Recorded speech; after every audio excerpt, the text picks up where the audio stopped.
Hello my dear students, कैसे हो बेटा। उम्मीद कर रहा हूँ बेटा आप लोग सब अच्छे होंगे। हम लोग यहाँ पर जो फिजिक्स की क्लासेस अपलोड कर रहे हैं, हमारा जो ऑनलाइन प्लेटफॉर्म बेटा संभव अचीवर, उसके ऊपर आपके पास कंटिन्यूटी में क्लासेस अपलोड हो रही है। अब उसके ऊपर जो आपकी क्लासेस अपलोड हो रही है, तो उन क्लासेस को आप लोग ज़्यादा से ज़्यादा लाइक करो, कमेंट करो, सब्सक्राइब करो, ताकि हम लोग और बेटर वीडियो आप लोगों को दे पाए। भाई हमारा एक टारगेट है बच्चों कि भाई कोविड टाइम में, जैसे अभी अपन बात करके चले बेटा, कोविड धीरे धीरे वापस इंक्रीज हो रहा है। अभी केरल के अंदर केस आ रहे हैं तुम्हारे पास वापस 32,000 समथिंग केस केरल के अंदर वापस इंक्लूड होने लग गए। तो भाई हमने सुना है कि भाई तीसरी लहर चल रहा है, तो वैसा कुछ अगर सिस्टम भी होता है तो भी हम हमारा ये ऑनलाइन प्लेटफॉर्म चालू रखेंगे ताकि आपकी पढ़ाई का कोई लॉस नहीं हो। देखो अगर बात आती है बेटा रिड्यूस सिलेबस की, तो सिलेबस बिल्कुल आपकी बात सही है, रिड्यूस हुआ है। अभी कहोगे कि सर रिड्यूस हुआ है सिलेबस, तो बिल्कुल सही है, रिड्यूस हुआ है सिलेबस। अरे भाई सिलेबस वहाँ से तो रिड्यूस हुआ है क्या? सिलेबस IIT से रिड्यूस हुआ है क्या? क्या सिलेबस नीट से रिड्यूस हुआ है क्या? क्या सिलेबस नेवी से हुआ है या एयरफोर्स से हुआ है या NDA से हुआ? कहीं से भी रिड्यूस नहीं हुआ है। तो अपने को पूरा पढ़ के चलना है, पहली चीज़ तो ये। अब पूरा पढ़ के चलना है मतलब पूरा अच्छे से समझना भी है। और पूरा पढ़ोगे कब? जब आप लोगों को एक बेटर कंटेंट मिलेगा। तो बेटर कंटेंट के लिए आप लोग हमारा संभव अचीवर जो ऑनलाइन प्लेटफॉर्म है, इस पर आप लोग पूरा कंप्लीट फिजिक्स को रीड कर सकते हो। अभी 2-4 दिन के अंदर जैसे केमिस्ट्री भी अभी थोड़ा बहुत डिस्टर्बेंस है, बट वो भी चालू हो जाएगी ताकि आपको कोई दिक्कत नहीं आए बेटा।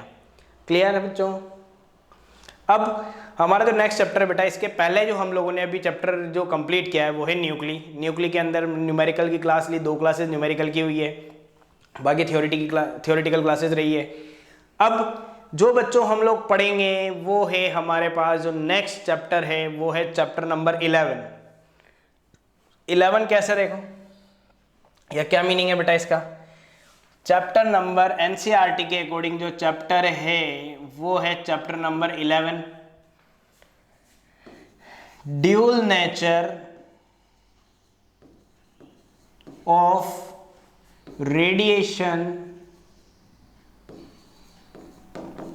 And matter. चैप्टर का नेम है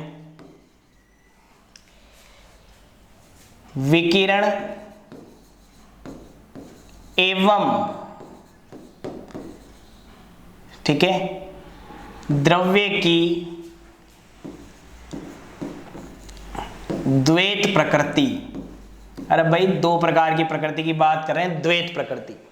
ठीक है बच्चों, अब देखो ये तो रहा आपका चैप्टर का नेम। अब इसको किस तरीके से रीड आउट किया हमने कि भाई हमारे पास जो क्या था, एक पॉइंट है बेटा ड्यूल नेचर। यहां पर पहले वाला पार्ट हम लोग इसको लेके चल रहे हैं, ड्यूल नेचर वाले को। ये है क्या, इसका मीनिंग क्या है? तो समझो बेटा, ड्यूल नेचर लिखा मैंने, तो इसका मतलब होता है द्वैत प्रकृति। क्या होता है बेटा? द्वैत प्रकृति। अरे भाई द्वैत का मतलब हो गया 2, तो 2 टाइप्स की हम लोग बात करके चल रहे हैं। अब इसमें कौन कौन से टाइप्स आए या 2 टाइप्स कौन कौन से हैं? तो देखो भाई आप लोगों ने सुना है बेटा कि न्यूटन हर जगह कूदा। बिल्कुल सही बात है, कूद भी गया, तो हर जगह कूदा उसने। ग्रेविटी लिया, ग्रेविटी में सक्सेस हुआ। उसके अलावा वो कहाँ कहाँ कूदा? वो हर एक पॉइंट पे जिसे हम लोग बोल सकते हैं बेटा gravity, particle nature of electron, proton के भी बारे में उसने थोड़ा बहुत बताया, थॉमसन मॉडल के बारे में भी, यानी कि उसने हर जगह कूदा हो। वो कूद गया, एटलीस्ट परावर्तन जिसे कहते हैं, अपवर्तन जिसे कहते हैं, रिफ्लेक्शन कहते हैं, रिफ्रैक्शन कहते हैं, सब जगह कूदा हो। लेकिन कहीं पे वो सक्सेस हुआ, कहीं पे नहीं हुआ। सबसे ज्यादा सक्सेस को कहाँ मिली? ग्रेविटी के अंदर, गुरुत्वाकर्षण के अंदर मिली थी। आप लोगों ने पढ़ा होगा कि भाई एप्पल सिर पे गिरा और सिर पे गिरते ही वो लॉ दिया। अरे भाई ऐसा कुछ नहीं लिखा है। न्यूटन की अगर बिब्लियोग्राफी आप लोग रीड करो ना, न्यूटन के बारे में पढ़ो, तो ये लाइन तो कहीं नहीं लिख रही कि भाई न्यूटन के सिर पे एप्पल गिरा तब उसने ये सारा लॉ बनाया, ऐसे वैसे, वो कुछ नहीं है। ठीक है, तो वो क्या है बेटा, वो तो सब ठीक है। उसके जो साथ में जो थे उन्होंने सबने एक तरीके से वो बना दिया, स्पेसिफिक पॉइंट दे दिए कि भाई ऐसा होता है, ऐसा होता है, बट ऐसा कुछ भी नहीं है। ठीक है बच्चों, आगे बात समझ में? अब देखो, अभी अभी मैंने बोला न्यूटन हर जगह कूदा, कूदने तो साहब न्यूटन ने बोला कि इलेक्ट्रॉन जो है वो पार्टिकल नेचर है, मतलब इलेक्ट्रॉन की जो प्रकृति होती है कणीय प्रकृति होती है। ठीक, इलेक्ट्रॉन की जो प्रकृति थी वो कणीय प्रकृति थी। उसके बाद आए हमारे प्लांक साहब। प्लांक ने बोला कि अरे भाई इलेक्ट्रॉन जो है वो तुम्हारे पास वेव नेचर का है, तरंगीय प्रकृति है। यहां तो मैंने क्या बोला, कणीय है, कण है, यहां क्या है, तरंग है, ये बात बोल दी। फिर उसके बाद बात क्या आई, न्यूटन ने तो बोल दिया, फिर इसमें कूदे इसका साथ देने के लिए आइंस्टीन साहब। अरे भाई आइंस्टीन ने बोला कि भाई साहब न्यूटन सही कह रहा है, पढ़ो इसको, सही बात है, ये पार्टिकल ही है। तो दो मत एक जैसे हो गए और एक अकेला हो गया, दो तो एक जैसे हो गए और एक अकेला हुआ। तो फिर बात क्या आई, यहां पे आया कौन, मैक्सवेल। मैक्सवेल ने प्लांक का साथ दिया, इसने बोला कि साहब इलेक्ट्रॉन था वो वेव ही है, क्यों पागल बना रहे हो आप, आइंस्टीन साहब आप क्यों पागल बना रहे हो, इसने बोला। तो इन सब की भाई दो दो मत बराबर हो गए, दो इसके हो गए, दो इसके हो गए। तो इन मतों को किसने सॉर्ट आउट किया, इसके लिए हमारे पास डी ब्रोगली साहब उतारे, डी ब्रोगली।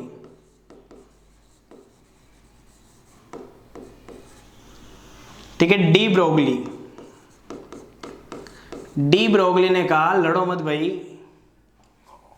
डी ब्रोगली ने क्या बोला बेटा, यहां पर देखो, इसने बोला कि इलेक्ट्रॉन भी है और वेव भी है, मतलब कण भी है और तरंग भी है।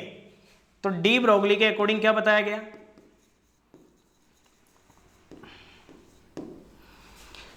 कि कोई भी इलेक्ट्रॉन जो है वो ड्यूल नेचर की प्रॉपर्टी को फॉलो करेगा, मतलब द्वैत प्रकृति की बात की जाएगी।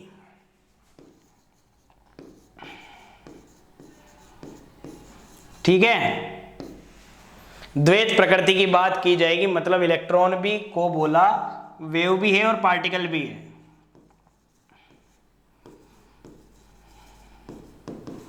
मजा आ गया यहां पे, इसने सबकी लड़ाई खत्म करवा दी। अब जब सबकी लड़ाई खत्म हो गई तो फिर क्या, इसने अपनी एक परिकल्पना जिसे अपन बोल सकते हैं, या डी ब्रोगली हाइपोथेसिस बोला जाता है वैसे,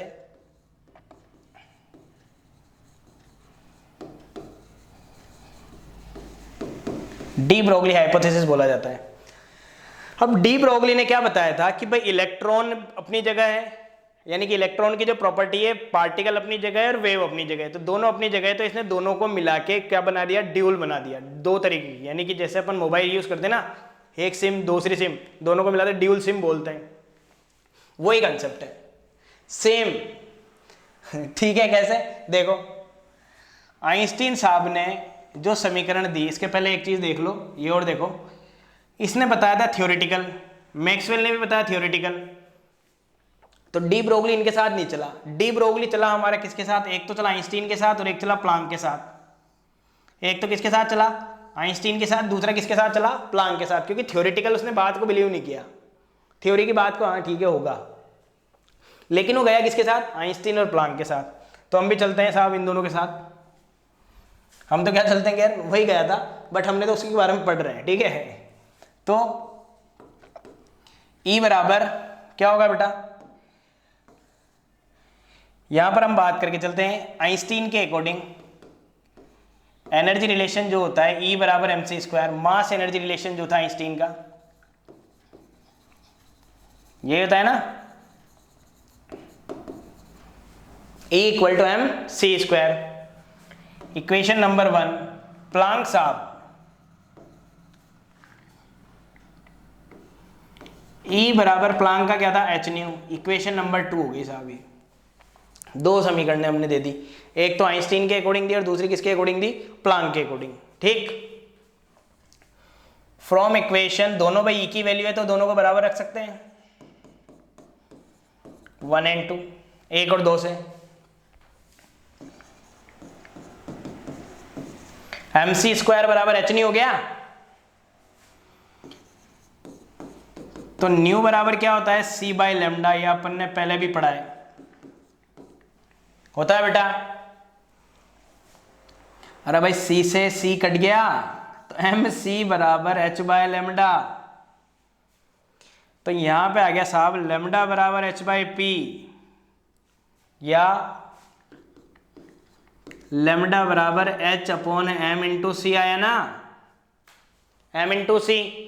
m का मतलब है मास, c का मतलब है speed of light in vacuum, मतलब द्रव्यमान और वेग हो गया, लेकिन वेग किस में? निर्वात में।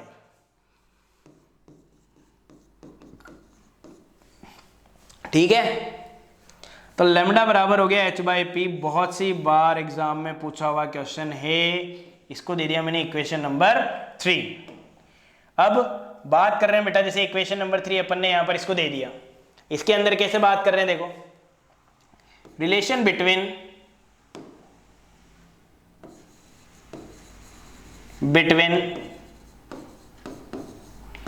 E एंड P, यानी कि एनर्जी एंड मोमेंटम, ऊर्जा और संवेग में रिलेशन क्या है वो देखो। क्या बोला मैंने?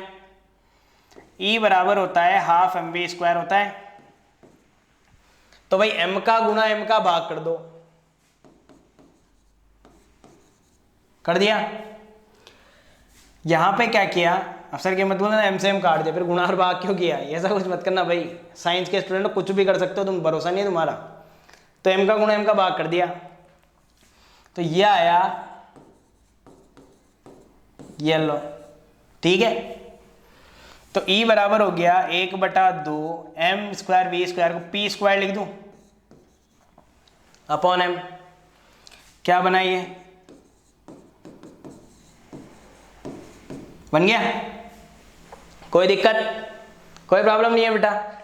अब आपको एक बात बताओ कि यदि कोई चार्ज है वो एक पोजीशन से दूसरी पोजीशन पर जा रहा है, कोई आवेश एक स्थान से दूसरे स्थान पर जा रहा है, तो विभवांतर होगा नहीं होगा? होगा, बिल्कुल सही है। तो यदि कोई आवेश, ठीक है, एक स्थान से दूसरे स्थान पर जा रहा है तो विभवांतर होगा, और वो किसके लिए होगा? वो एक तरीका क्या हो जाएगा? कार्य हो जाएगा। क्या हो जाएगा बेटा? कार्य। भाई क्या बोलते हैं हम, मैंने बल लगाया, मैं बल लगा के यहां से यहां गया, तो मैंने क्या किया? कार्य तो किया, बल गुणा विस्थापन। तो क्यों आवेश एक जगह से दूसरे जगह पे गया तो विभवांतर उत्पन्न हुआ, और किया गया कार्य किसके रूप में संचित हो गया? ऊर्जा के रूप में। किसके रूप में हुआ? शाबाश, किसके? ऊर्जा के, एनर्जी के फॉर्मेट में। सॉरी, ठीक है, तो एनर्जी के फॉर्मेट में स्टोर हो गया, तो यू एनर्जी बोल दो या ई से एनर्जी को डिनोट कर दो, बात एक ही है तुम्हारे पास। अब एनर्जी को डिनोट करने का क्या मेथड हो गया बेटा यहाँ पर, कि जैसे मैंने इसको ई से डिनोट किया, ई से कैसे देखो, ये हो गया ई, तो ये ई की वैल्यू मैंने यहां पुट कर दी, ये ई की वैल्यू मैं यहां पुट कर रहा हूं, तो वो वैल्यू आई p² बराबर 2m⁴v। ठीक है बच्चों, p² बराबर 2m⁴v, ठीक। और p बराबर क्या आया?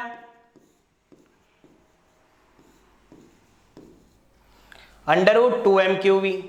p बराबर आया √2m⁴v। बताओ यहां तक समझ आया नहीं आया बेटा अपने को? यहां तक कोई दिक्कत, कोई प्रॉब्लम नहीं है यहां पर? चलो, अब साहब ये वैल्यू हमने P की जो वैल्यू थी वो मैंने वैल्यू को कहां पुट किया, देख लेना एक बार। P की वैल्यू को हम लोग यहां रख रहे हैं, इक्वेशन नंबर 3 के अंदर P की वैल्यू को पुट कर रहे हैं, तो P की वैल्यू को पुट करेंगे तो ये हो जाएगा lambda is equal to h/p था √2m⁴v। बताओ समझ आया नहीं है यहां तक? समझ आ रहा है बेटा? कंफर्म, कोई प्रॉब्लम नहीं है ना? चलो देखो आगे, फिर ये हो गई हमारी इक्वेशन 4, ठीक है, कोई दिक्कत नहीं है। चलो फिर आगे देखो, अब पहला निकालते हैं 4 इलेक्ट्रॉन, इलेक्ट्रॉन के लिए वेवलेंथ। दूसरा निकाला मैंने 4 प्रोटॉन, ठीक है, दूसरा किसके लिए निकाला? प्रोटॉन के लिए। अब बात इलेक्ट्रॉन की है,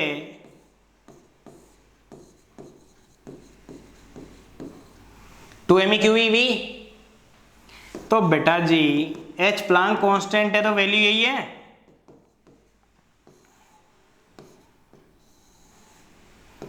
इलेक्ट्रॉन का द्रव्यमान 9.1 गुणा 10 की घात -31 हो गया। ठीक है, आवेश हो गया ये V का V। क्लियर है बेटा? तो जो इसकी वैल्यू आएगी वो आएगी 12.27 बटा रूट V एंगस्ट्रॉन। कितनी आएगी भाई? याद रखना, इस पे कई बार एनसीईआरटी के अंदर से कई बार क्या मतलब, ये मान के चलो मोस्ट प्रोबेबली आता है। V दे देगा और पूछेगा, V जैसे 100 दे दिया, 100 का 10 रूट निकाला तो 1.227, 10,000 दे दिया, 100 का कितना हो जाएगा देख लो, 2 जीरो आगे, यानी कि 2 पॉइंट आगे चला जाएगा तो 0.1227 हो गया। इतना ही चेंज आना है, घूम फिर के और क्या चेंज आएगा। ठीक है, प्रोटॉन की बात कर रहे हैं हम। कैसे देखो, h/√2mp/QPV। ठीक है बच्चों, कोई दिक्कत नहीं है। फिर अब वैल्यू रखो,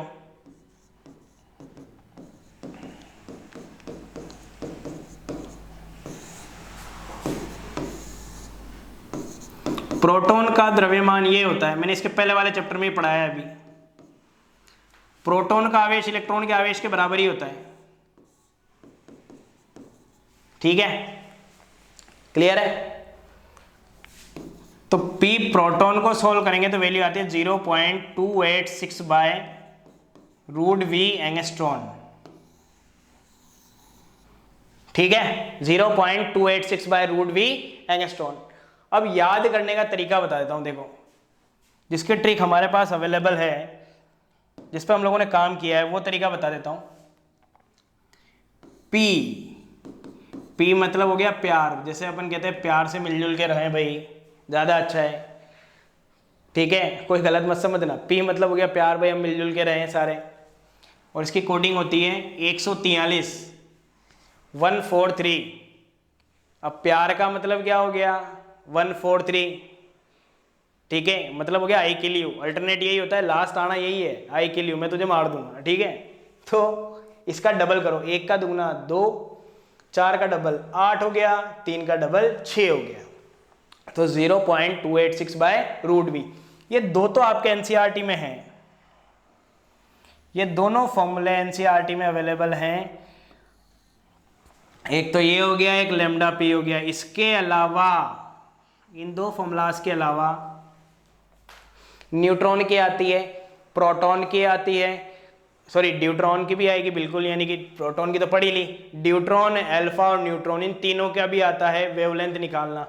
तो उनको मैं एक्स्ट्रा में आप लोगों को बताऊंगा, लेकिन वो पढ़ेंगे अपन बेटा यहाँ पर नेक्स्ट क्लास के अंदर। क्लियर है बच्चों?